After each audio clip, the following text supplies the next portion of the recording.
Hello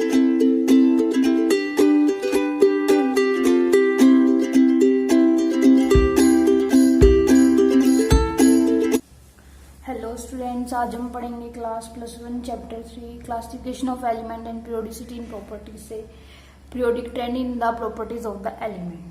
अगर आपने अभी तक इस चैनल को लाइक, सब्सक्राइब और शेयर नहीं किया तो आप इसे फटाफट सब्सक्राइब कर ले ताकि आने वाली अपडेट्स आपको मिलती रहे।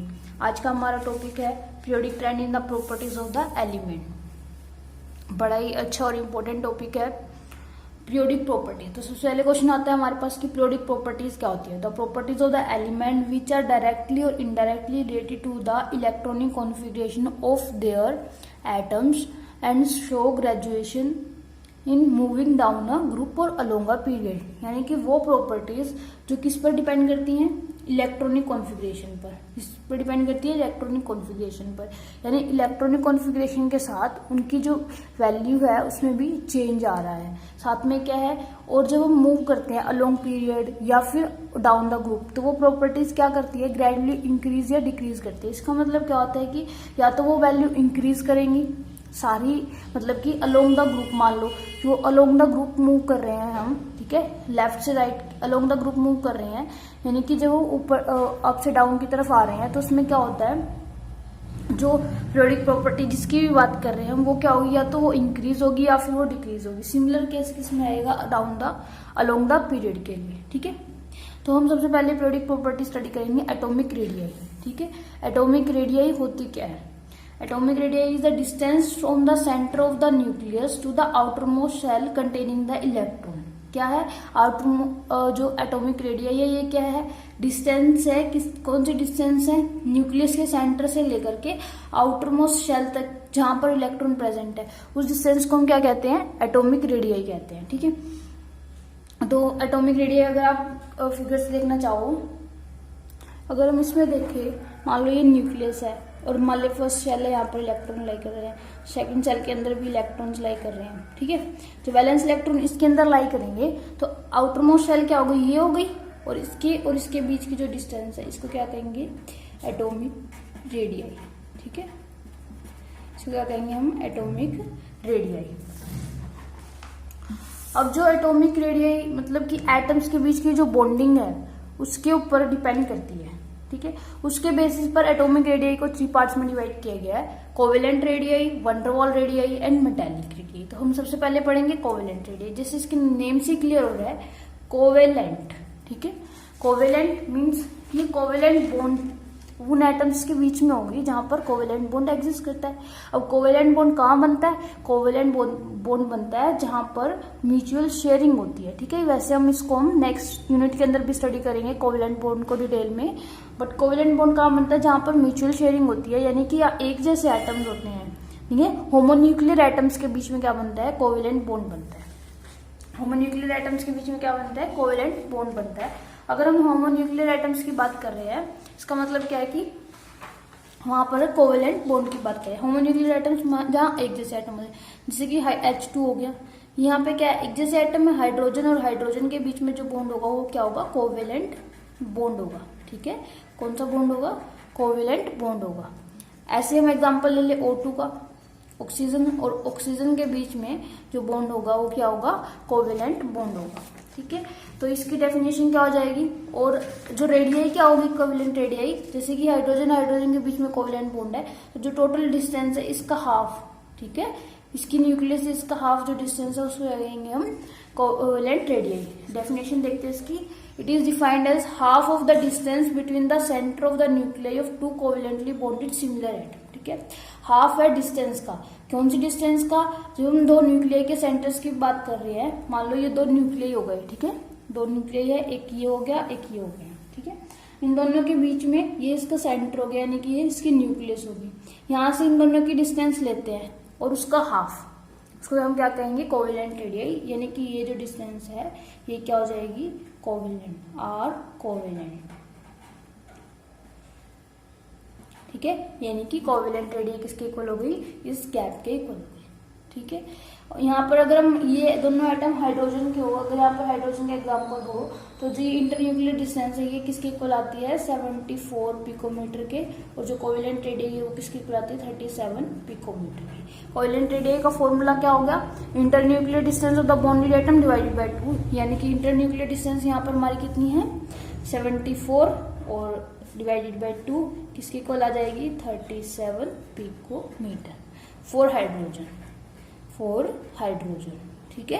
हाइड्रोजन के लिए ये केस है, कोवेलेंट रेडियस किसकी है हाइड्रोजन की 37 के इक्वल है। नेक्स्ट आती है वंडरवॉल रेडियस। वंडरवॉल रेडियस भी इसके नेम से ही क्लियर हो रहा है, ठीक है, यानी कि जहां पर वंडरवॉल फोर्सेस ऑफ अट्रैक्शन होते हैं। जो वंडरवॉल फोर्सेस ऑफ अट्रैक्शन होते हैं ये क्या होते हैं, मॉलिक्यूल्स के बीच में होते हैं, ठीक है। कोवेलेंट रेडियस तो एक पर्टिकुलर मॉलिक्यूल के अंदर जो एटम्स हैं उनके बीच में होगी। जो वंडरवॉल फोर्सेस क्या आएंगे, जैसे कि कोई भी हमारे पास मॉलिक्यूल है उसके अंदर क्या होंगे, टू मॉलिक्यूल्स ले लिए किसी भी सब्सटेंस के, और उन दोनों के बीच में क्या आएंगे वंडरवॉल फोर्सेस ऑफ अट्रैक्शन होंगे। जैसे कि हमने क्या किया, यहाँ पर एग्जांपल देखते हैं, जैसे एक मॉलिक्यूल ये ले लिया, एक मॉलिक्यूल ये ले लिया, ठीक है। इन दोनों का सेम एटम मान लो ये है, ठीक है।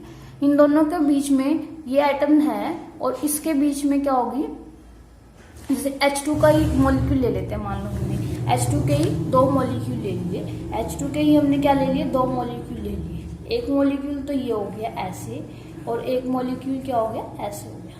इन 2 मॉलिक्यूल के बीच में भी कुछ ना कुछ फोर्स लग रहा है, उसको क्या कहते हैं वंडरवॉल फोर्स कहते हैं। और इन 2 मॉलिक्यूल के वजह से जो रेडियस होगी उसको क्या कहेंगे वंडरवॉल रेडियस कहेंगे। तो हम क्या करेंगे, हम देखेंगे कि यहाँ से लेकर के यहाँ तक की डिस्टेंस क्या है, जो पास वाले एटम्स हैं, और इसको क्या कहेंगे इंटरन्यूक्लियर डिस्टेंस कहेंगे, और जो ये रेडियस आ जाएगी इसको क्या कहेंगे वंडरवॉल रेडियस, ठीक है। यानी कि half of the internuclear distance between 2 similar adjacent atom belonging to 2 neighbouring molecules, जो किससे बिलोंग कर रहे हैं 2 नेबरिंग मॉलिक्यूल से बिलोंग कर रहे हैं of the same substance in the solid state, same substance है सॉलिड स्टेट के अंदर, ठीक है। यहाँ पर हमने एग्जांपल ले लिया, अगर हम हाइड्रोजन का ही एग्जांपल लेते हैं तो यहाँ पर क्या आती है हाइड्रोजन एटम के ही हो गया, एक हाइड्रोजन एटम हो गया। अगर हम सिर्फ इसको देखते हैं तो यहाँ पर क्या है, ये क्या हो जाएगी कोवेलेंट का एग्जांपल हो जाएगा, और ये कोवेलेंट रेडियस हो जाएगी। अगर हम कंप्लीट देखते हैं इसको तो ये क्या होगी internuclear distance for van der Waals radius, और ये क्या होगी वंडरवॉल रेडियस, ठीक है। वंडरवॉल रेडियस जो हाइड्रोजन है उसके लिए कितनी आती है 120 पिकोमीटर आती है, और जो कोवेलेंट रेडियस थी हाइड्रोजन के लिए वो कितनी आ रही थी 37 पिकोमीटर। देखो कितना गैप है यहाँ पर। Van der Waals radius forces of attraction are weak forces. जो वंडरवॉल फोर्सेज ऑफ अट्रैक्शन होते हैं वो क्या होते हैं वीक फोर्सेज होते हैं। इनका मैग्नीट्यूड जो है गैसेज और लिक्विड स्टेट में बहुत कम होता है, इसलिए इनकी रेडियस को हम सॉलिड स्टेट में डिपेंड करते हैं, क्योंकि वहां पर मैग्नीट्यूड इंक्रीज हो जाता है। इसका मतलब ये फोर्स जो मॉलिक्यूल्स हैं उनके बीच में फोर्सेज ऑफ अट्रैक्शन इंक्रीज होगा, वो पास आएंगे तो हम उनकी रेडियस को मेजर कर पाएंगे, नहीं तो वो बहुत ज्यादा दूर होते हैं। और जो वंडरवॉल रेडियस क्लोरीन के लिए 180 होती है और हाइड्रोजन के लिए 120 होती है। अब नेक्स्ट है मेटेलिक रेडियस। जैसे कि इसके नेम से क्लियर हो रहा है, मेटेलिक मीन्स मेटल के एटम्स के बीच में जो रेडियस होगी उसको हम क्या कहेंगे मेटेलिक रेडियस कहेंगे।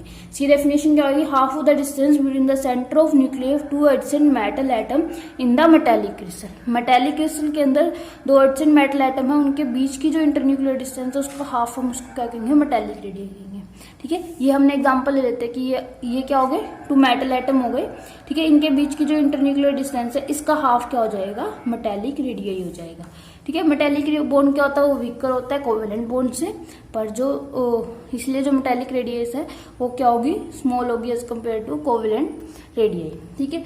बट क्या होता है वंडरवॉल जो रेडियस है वो सबसे ज्यादा होती है, उसके कम होती है मेटेलिक रेडियस और सबसे कम होती है कोवेलेंट रेडियस, क्योंकि कोवेलेंट बॉन्ड सबसे स्ट्रॉन्ग होता है और वंडरवॉल फोर्स सबसे वीक होता है।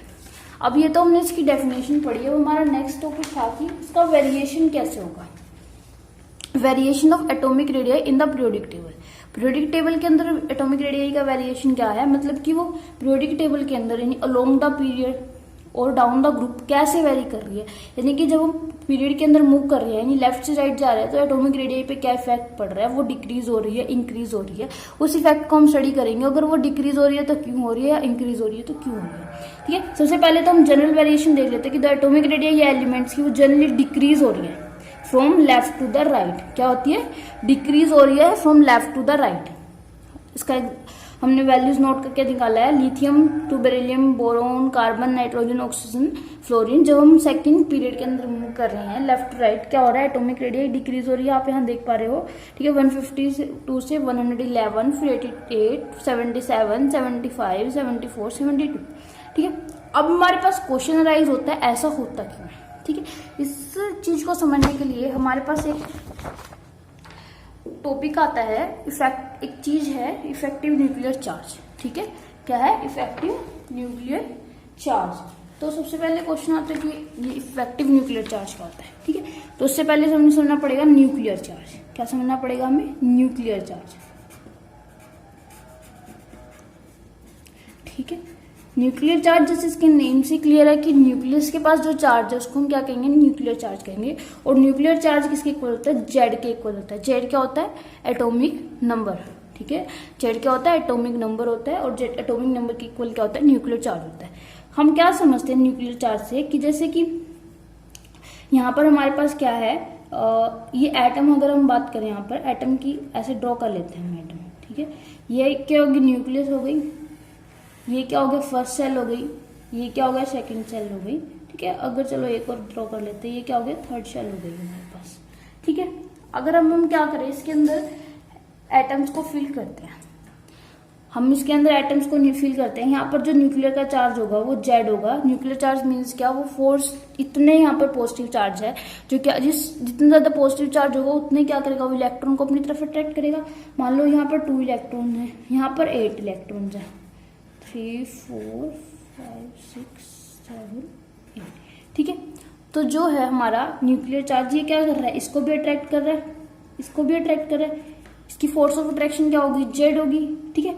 बट क्या है, जो यहाँ पर मान लो ये एटम, इसकी बात करते हैं, अगर हम इसकी बात करते हैं, यहाँ पर इस एटम की मान लो बात कर रहे हैं हम, इस एटम के बीच में क्या आ रहा है, ये एटम, इस एटम और न्यूक्लियस के बीच में ये एटम आ रहा है, इस यहाँ पर इस न्यूक्लियस और इस इलेक्ट्रॉन के बीच में ये इलेक्ट्रॉन आ रहा है। तो ये क्या कर रहा है, ये क्या कर रहा है, यहाँ पर रिपल्शन क्रिएट करेगा ना। यहाँ पर सेम चार्जेस है, इलेक्ट्रॉन इलेक्ट्रॉन के बीच में तो रिपल्शन है, बट इलेक्ट्रॉन और न्यूक्लियस के बीच में क्या है, अट्रैक्शन है।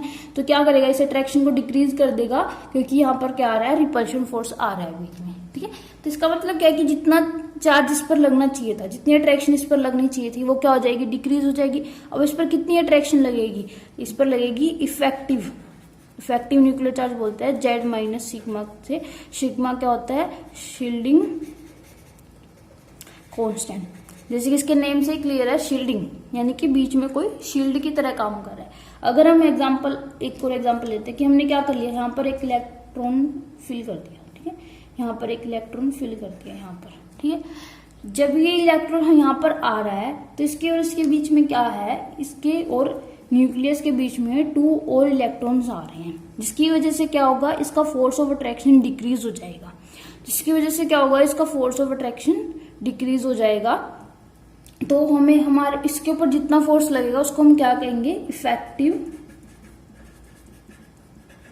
न्यूक्लियर चार्ज, जिसको हम किससे रिप्रेजेंट करते हैं, जेड स्टार इफेक्टिव से। और ये किसकी इक्वल होता है, total nuclear charge minus shielding constant. ये क्या है, किसके इक्वल होगा, total nuclear charge minus shielding constant, ठीक है। जितना ज्यादा शील्डिंग कांस्टेंट होगा उतना ही क्या होगा, इफेक्टिव न्यूक्लियर चार्ज कम होगा। मोर शील्डिंग कांस्टेंट तो लेस क्या होगा, हमारा इफेक्टिव न्यूक्लियर चार्ज होगा। यानी कि बीच में जितने ज्यादा इलेक्ट्रॉन्स होंगे उतनी कम क्या होगी, अट्रैक्शन होगी, ठीक है। एक बात तो ये क्लियर है। दूसरी बात क्या क्लियर है, अगर हमारे पास, हम अलोंग अ पीरियड की बात कर रहे हैं, ठीक है, अलोंग अ पीरियड की बात कर रहे हैं। अलोंग अ पीरियड क्या होता है, जब हम लेफ्ट टू राइट मूव कर रहे हैं, ठीक है।